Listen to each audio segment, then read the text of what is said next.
Jimbo, I appreciate your time, man, and for coming and speaking to me and really to parents out there about athletic performance and nutrition. Hmm. As parents and athletes, they're trying to understand and navigate development. And my goal, my hope is that having someone like you to help really educate us and help us understand how important nutrition and performance is super helpful. And so, again, I just want to really appreciate you from coming on and just educating us on player development and performance. Yeah, absolutely. Well, it's one of my favorite things to do is help these guys, possess those physical attributes that they need to be able to play or at least have an opportunity to play at a higher level. So I appreciate you guys having me. Awesome, awesome. So what we're going to do, the flow is going to be pretty basic. We're going to go through a little bit about you, your background, your education, your work history, and I think it really sets up your credentials, your experience, why you are way more qualified to speak to something like this than I am. And just truth be told, we're completely honest here. About 20 minutes before coming onto this, I had about three of those little snack-sized brownies from HEB Oh yeah. that are so Yep. delicious and so good. And that's exactly why I need someone to help me because I can go through Absolutely. a pack of those if I'm left unsupervised. Yeah, it's okay. Me too. I think everyone can at some point. So a little coaching and guidance never hurt anybody. Awesome. Awesome. All right. So we'll kick it off with a little bit about who you are, your background. So the owner of Pernetti Sports Performance and Nutrition.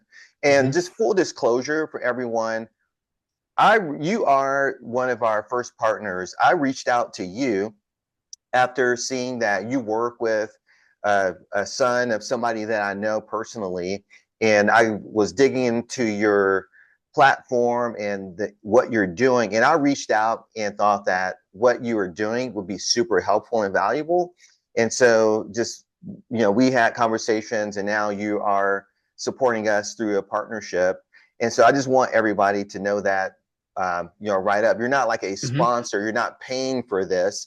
I just want to, yeah, I just think what you have to say is super valuable. So wanted to get that disclosure out there so people aren't like, oh, he paid for that. No, not even close. No. Um, but you are a California transplant like myself, but way different. And what we're going to talk about Oh that yeah. grew up in, is it Ceres, California? Series. Yeah. Ceres. Okay, awesome. So Ceres, California, went to Hmm. Chico State, played I did. baseball there. You were a corner guy, third base, first Hmm. base. And of course, I had to look you up, right? Went to the site, Of looked up your course. stats, and I'm like, wow, Jimbo, you're a big dude, man. 6'3", 215 playing weight. Yeah. So corner guy for sure.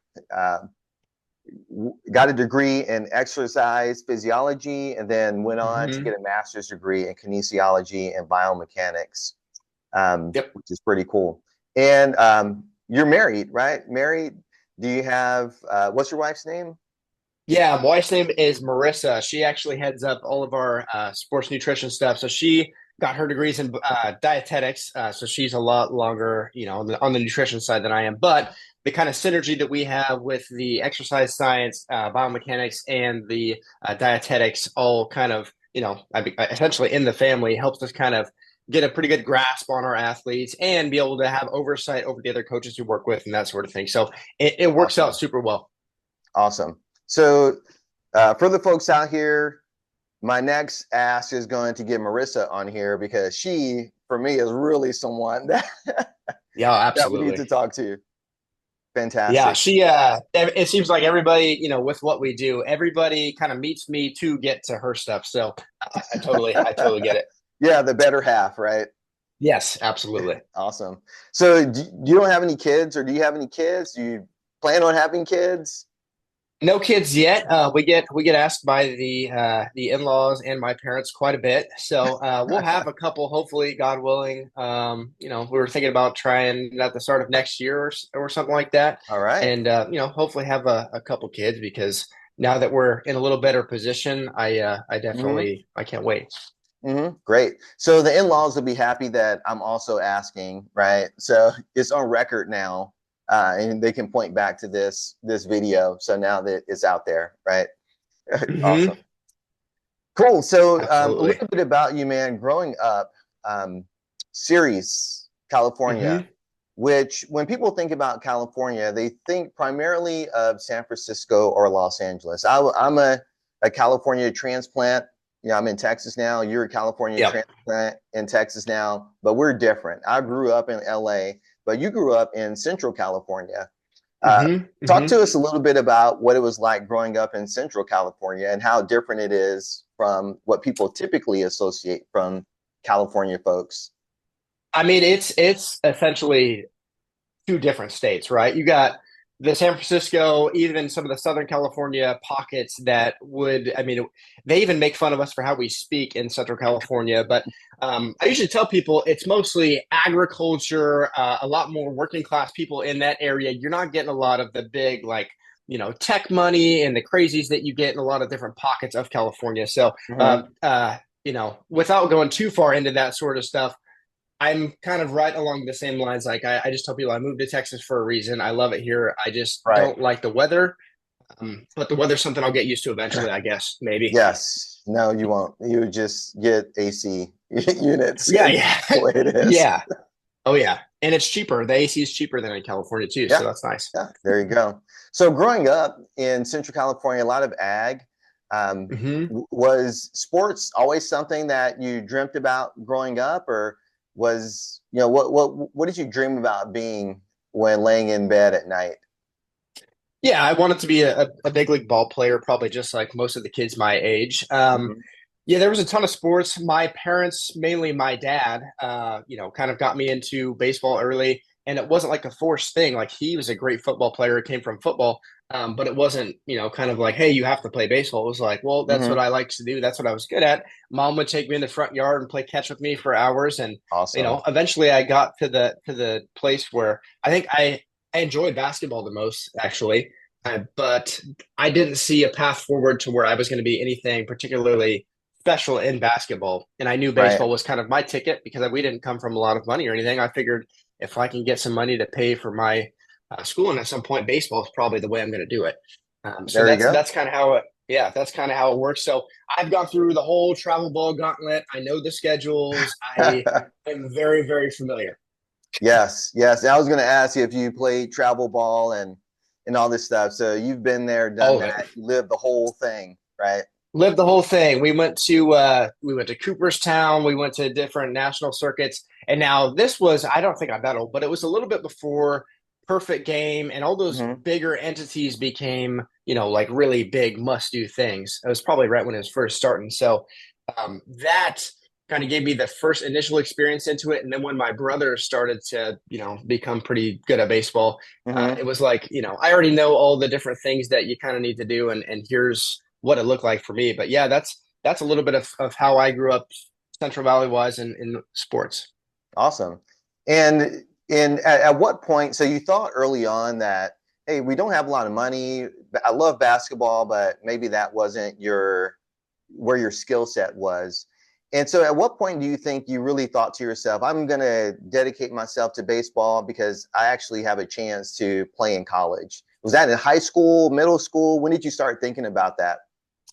Kind of high school. Mhm. I never had aspirations of like, I'm going to go play Division I basketball somewhere, but I knew I could do it for baseball. I try to speak pretty humbly about myself, but I was good at baseball. If Mhm. especially in high school, I was pretty good. I knew that was my ticket, but what I kind of found out later on was that so I graduated high school. I think I had a 4.167 cumulative GPA. And not, I don't like to, say any academic stuff because I think most of the people that cite their education like that are usually jerks. But with that being said, my counselors, especially in that pocket of California, didn't really tell me, hey, with your grades, you could get money at all these different schools and then walk onto the baseball team. I was Right. oblivious to that. So I didn't even know that was an option. What I ended up doing was going to junior college out of high school Mhm. because realistically, I had offers from East Coast D1s. I had some various Division II offers and some NAIA stuff. But in my mind, I'm like, well, if I can go to junior college and really, show well out there, hopefully I can go to a school that I would like to go to, something on Mhm. the West Coast and be a little closer to my family. And that's the path I decided to pursue. Outstanding. Outstanding.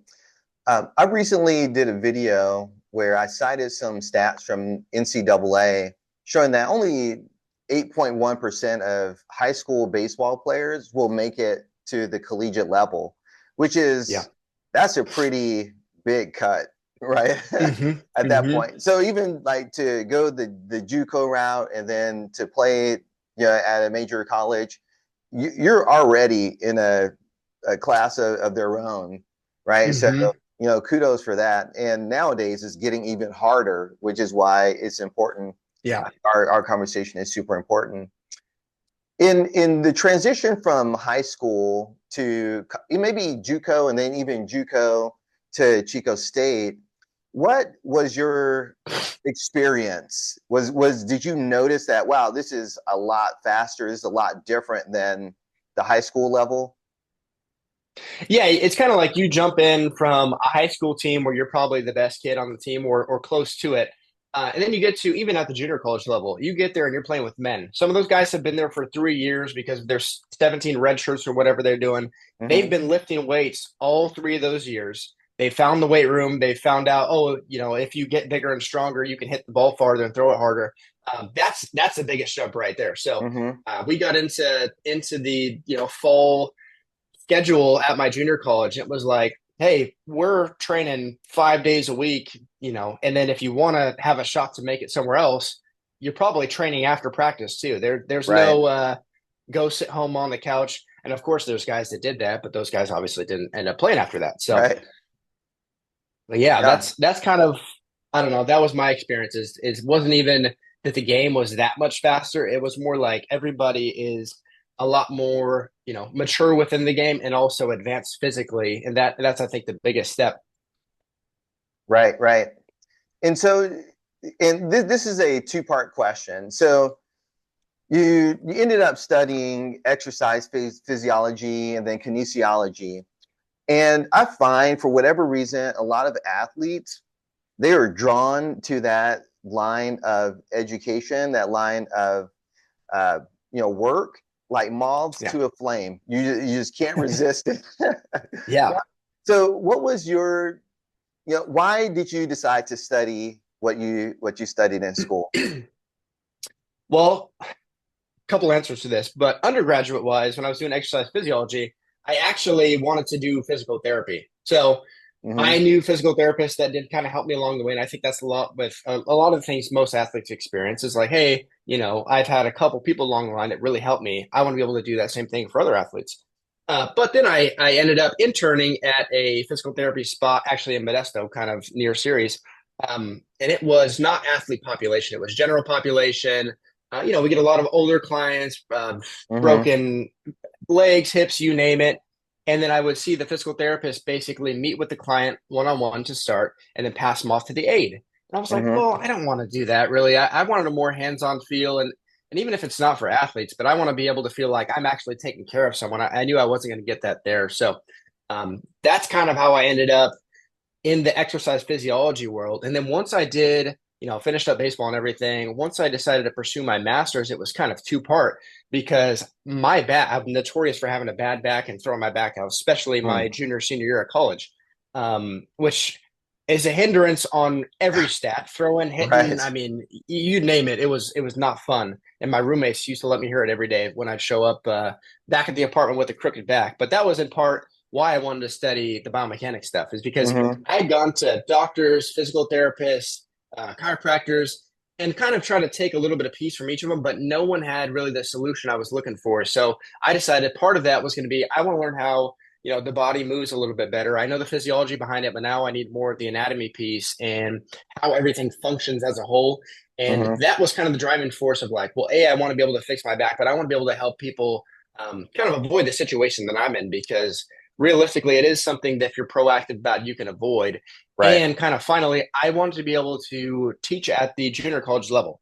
I knew that my coaches and professors at the junior college level is California, granted, but they made pretty good money. And I'm looking Mm-hmm. at their life. I'm like, these guys teach a couple classes, get to coach baseball afterward, and Right. then go on recruiting tours during the summer. So that's kind of how that happened. Obviously, none of that happened. So they say man plans and God laughs, and I think that's a little bit of the experience I Yes, got. yes. That is so true. That is so true. I can't tell you how many times in my life where my plans were terrible. Only, God is sitting there with a bucket of popcorn just watching me like, man, what are you Yeah, thinking? you Right. have no idea. Yes. So now you've graduated, you're beginning to get into the world a little bit, life after college. What was that transition like? What was your first gig? Yeah, I guess after doing the internship, what were Yeah. you up to? So I did a little bit of stuff with my dad just to help him out because he does like process services and legal documents and things like that. So I would serve papers with him once in a while. But my first actual job was Olive Garden. I was bussing tables at Olive Garden, and then I ended up, waiting tables. And I laugh to this day because I'm like, I love waiting tables. You get to communicate with all kinds of different people. I like it. It's fast paced. It was a ton of fun, and that's kind of Mm-hmm. how I made my cash during college. Which, while Mm-hmm. I'm studying a master's degrees are, you're not in any full scholarship for a master's degree if you're not playing a sport. So those are a little bit more expensive. And that's kind of how I made my cash is basically working at Olive Garden, which was a ton of fun. And then, of course, I advanced a little bit and I ended up teaching classes at the college and Yeah. that kind of thing. But that's how it started. Yep. Awesome. And then you ended up at a company called Exos. Is that right? Correct. Yes. So Could you tell, this, yeah, what exactly is Exos? What do they do? And then what did you do there? yeah. So Exos, I kind of explain this differently to people. Not a whole lot of people know really about Exos. I didn't either. I learned about it. My younger brother had been going to some showcases through Exos that they would do. And then I just did a little bit of studying and eventually my dad and my brother would go to these things every so often, kind of introduced me to the people there because they had developed good relationships. And eventually, yeah, they offered me a job and I moved out to Texas. But Exos, for anybody that doesn't know, especially at their really core athletic performance institutes, there used to be five of them. Now I believe there's only three. But Mm-hmm. at those facilities, they have a dietitian in house. They have your sports performance coaches in house. They have physical therapy in house, and then pretty much anything the athletes need, you name it. There's usually a masseuse that comes in and they cater the food and all those sorts of things. The highest tech, the most advanced, cool stuff that you can be around is usually housed in those Exos facilities. Their main thing is NFL Combine Prep, which the one in Frisco that I was blessed to work at for a little while ran the largest one in the country, year in and year out. Wow. So I got to work along some really, really cool athletes for a while and basically study and observe the highest level coaches that I would believe are in the country or probably in the world with those two. But they did NFL Combine Prep.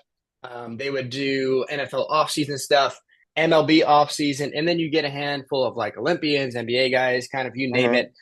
If you were a high level athlete and didn't have a facility you could, basically drive to down the road, like if it we didn't get a lot of Cowboys guys, obviously, because they have a facility here. But those Right. other guys, especially during the off season, that's kind of where those guys go. And it's a little bit more like, you're not having Tyreek Hill go train amongst a bunch of other people. He's in with a bunch of other guys that are just like him. So that's Yeah. what those places are, and they are super super cool. If you ever go get to check one out. Yeah. So it sounds to me that is much more what you envisioned doing out of school versus just helping old guys with their Achilles Right. tendons because they think they're still 20 years old and dream of the NBA, right?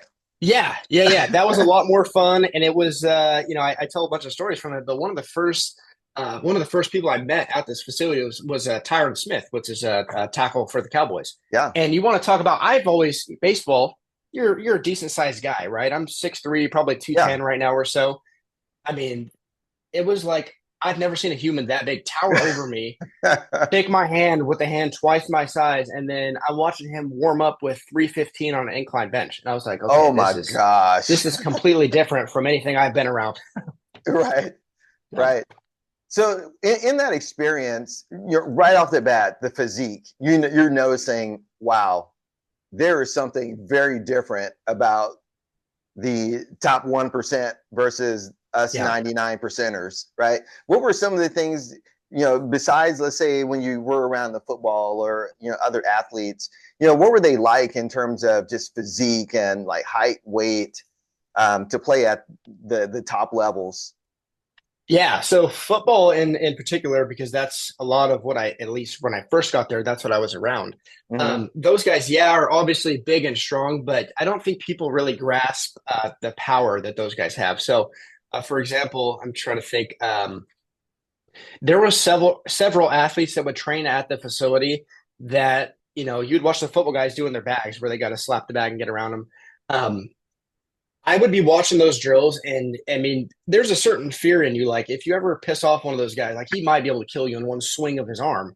But just the obviously, yeah, the size and strength, but the power they can produce is just unbelievable. And then obviously, once the baseball guys get in there too, it's along those same lines. They Hmm. might not have that big stature that those football guys have, but the power that they produce is unbelievable. And I don't think a lot of people really appreciate how well these guys move.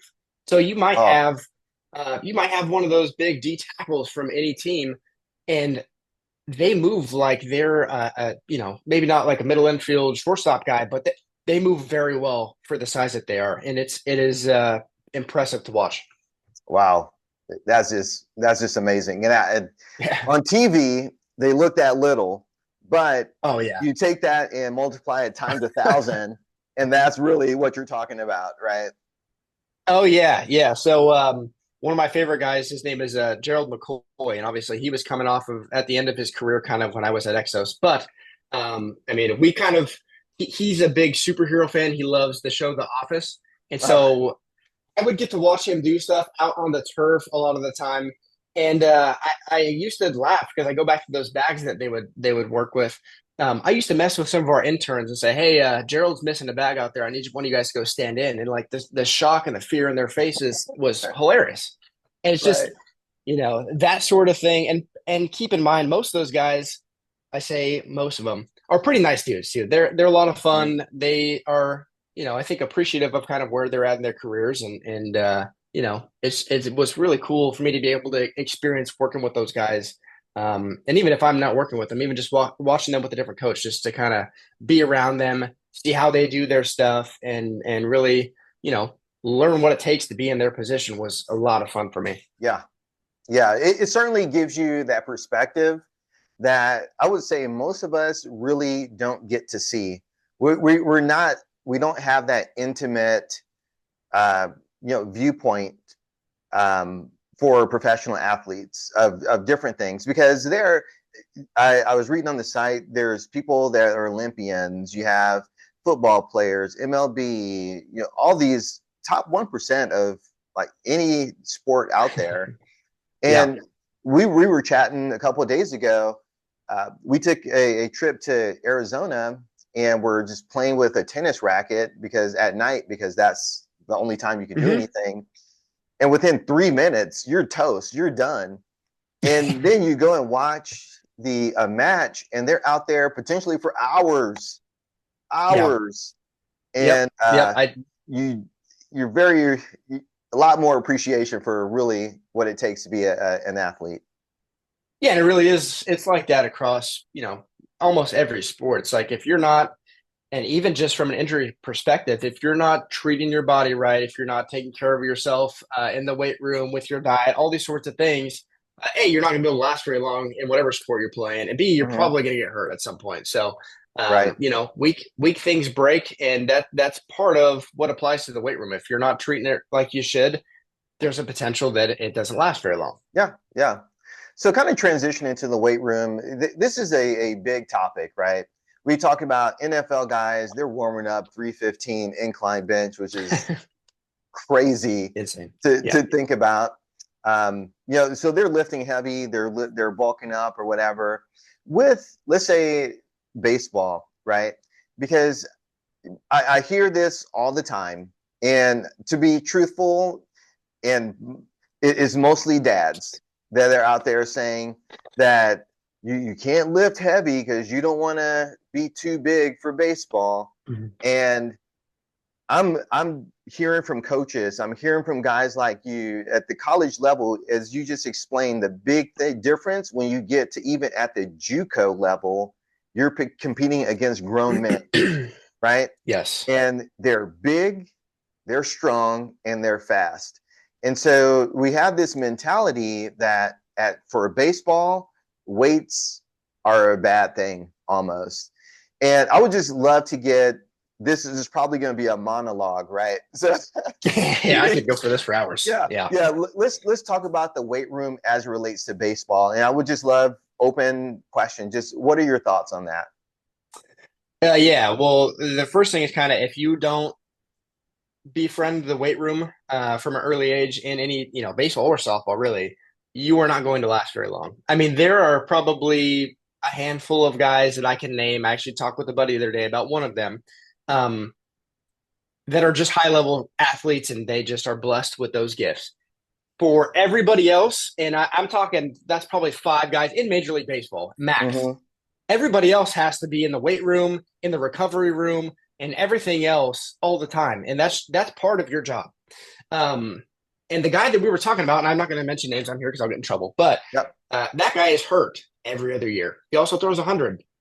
He's gifted. He moves well. He's already strong, and he throws 100. But he is not in the weight room. He doesn't like to lift, and he's on one of your favorite teams. He gets hurt all the time. So it's stuff like that. And then I have even in my off-season stuff, when I get to lift with some of the big league guys, I can't even tell you how many guys I know that are upper 90s to 100-mile-an-hour fastballs. And this is the example I used to because you hear, oh, don't bench press them, don't bench press them, not going to Mm-hmm. hard. And, there are certain truths to that for sure. However, for what it's worth, a couple of the guys that throw the hardest in the game bench press the most. And I'll just leave it at that. That's not to say you have to bench press 1,000,000 pounds to throw hard, Mm-hmm. but it is to say that you do have to be strong to be able to excel in whatever position you're at. The weight room needs to be done properly as well. So you can't just go, do some bodybuilder, power lifter workouts and expect for it to translate to the field. You have to Mm-hmm. go in there with a strategic plan, right? We have to be able to move well. We have to be able to be strong and powerful, but we also have to be able to rotate and sequence properly. That's the big miss at a lot of different gyms that we'll get is because maybe they do, I mean, rarely does somewhere do all of those poorly, but they usually miss out on one or two of them. And that's where we start to see injuries or just misses within the game. But for what it's worth, every big leaguer at some point is in the gym routinely, and they're on Right. a specific plan for them. Right. Yeah, and it's funny, and I'll rope in a video somehow to this. The rotation, and you kind of saw my post. My son, he's Yeah, it a was good. football and baseball, right? And he, made a tackle on a running back. It was like a quarterback Mm-hmm. keep, and he ended up going after the running back and kind of just slung the kid, right? Yeah, As a baseball guy, first of all, as a dad, I was just like, whoa. let's go. But then a baseball guy, I'm looking at the video and thinking, wow, that's a great baseball stance. That's a baseball Yeah, move. yeah, And yeah, kind of the joke is, hey, swinging a bat, you creating that rotation is no different than swinging a kid, right? It's yeah. Which right. is it is very true. That rotational power will translate across sports, and you may not use it how you would see it, but it for Mhm. sure will help. Right. Yeah. And so, because I was looking at guys, even like multi sport guys, I see a lot of kids that at at some point they want to focus, which I understand, but what I'm seeing is that they're not focusing in order to they're almost focusing way too early. They want to specialize Yeah. in middle school, right? And they're missing out on opportunity to be explosive, to be athletic.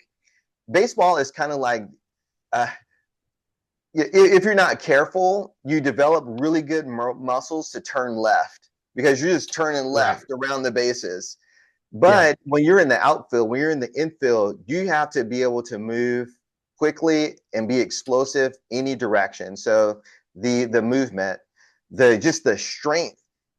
Part of that is to drive the baseball. I'm hearing coaches like, hey, if you're not driving the baseball, I'm not even taking a look. Oh yeah. Weight, mass, is a Yeah. part of that as well. And then injury. this is the part about baseball people don't understand. It is a long season, Hmm. um, and it is prone to fatigue and injury, especially if you're young. I feel like kids are playing too much of one thing. Like Yeah. baseball, literally, they play more baseball games in a year than like 2 major league seasons, right? Yeah. And you know that come traveling. Yeah. So having just working different muscles in different ways, being a multi-sport athlete, I think is super beneficial and definitely translates into the game. Yeah, certainly. And, I think just the way the game is right now, at some point you definitely will have to specialize, right? Because there's missed opportunity of things, there's opportunity cost. If I'm not working on this for my baseball game, then I am doing something else and may not be able to help me as much. But and you kind of hit it on the head. It's like you're going to specialize at some point. Right. It just doesn't need to be that early, right? Like we'll have lots of different, I mean, our whole thing is we want to build good athletes that are also good at baseball. And if we totally take out every other sport, it not only hinders you athletically, but it also puts you at risk of overuse injuries, like you kind of explained, going left the whole time. Even Mm-hmm. just if I'm rotating in a swing or a throw, in that spine, if I'm rotating one way all day, every day, eventually those discs are going to wear out, and Mm-hmm. you're not going to feel very good eventually. And it may not hit you when you're 12, it may not even hit you when you're 25, but at some point you're going to be like, wow, something was messed up, and that's typically what it's from. Yep. So yes, I think that the game has become so metrics focused right now that you do have to specialize. You do have to be able to hit certain numbers. Otherwise, like you said, people aren't even going to take a look at you, and that's just the nature of the game right now. Yeah. Yeah. But early on, the more that we can kind of develop that coordination, the hand-eye coordination, and teach our body good movement patterns, the better off you're going to be really with any sport. Yeah. And then just to be my frame of reference, I've coached from little to high school. And what I'm seeing specifically at the high school level, kids, not that they're undersized, but you're hitting puberty. Guys are turning, we call them, they look like baby giraffes out there, right? They're Yeah. tall, they're long and lanky, but they're weigh 135 pounds. And they're really, really challenging putting on weight. But before they get to that, um, when you're, let's say, middle school age, you definitely, we're not saying they need to start bench pressing or doing cleans and things like that. But the idea of some type of resistance training, do you think that that's still a good idea even at that age?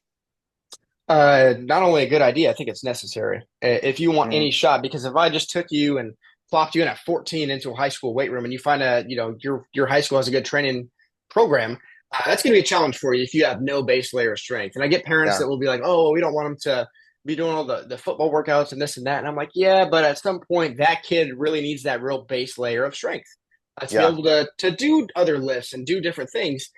So that is certainly and obviously it's got to be done with the intention that we're going to progress them, right? So we'll start with Mm-hmm. maybe some bands, then we'll go to some dumbbells and then kettlebells, and then we'll find the squat rack or whatever, something Right. along those lines. But if that does, I mean, most of those, especially the band resistance and medicine balls, can start even earlier than middle school. And Mm-hmm. we already know from it's pretty old data now that would say, hey, if you start lifting weights too early, you're going to stunt your growth. Oh yeah. Well, if you're doing it improperly and you damage your growth plates, yes. But otherwise, no. So all you're going to do is be able to, make yourself stronger, create a little bit of stability in your body, and eventually that's going to make you move a heck of a lot better and progress through the weight room portion when you get there a lot faster. Yeah. Yeah. Fantastic. Well, Jimbo, we're running out of time here. I'm going to cut the Okay. video, whatever. So what I'm Right. going to do, we're going to transition into nutrition and then the business and stuff like that here.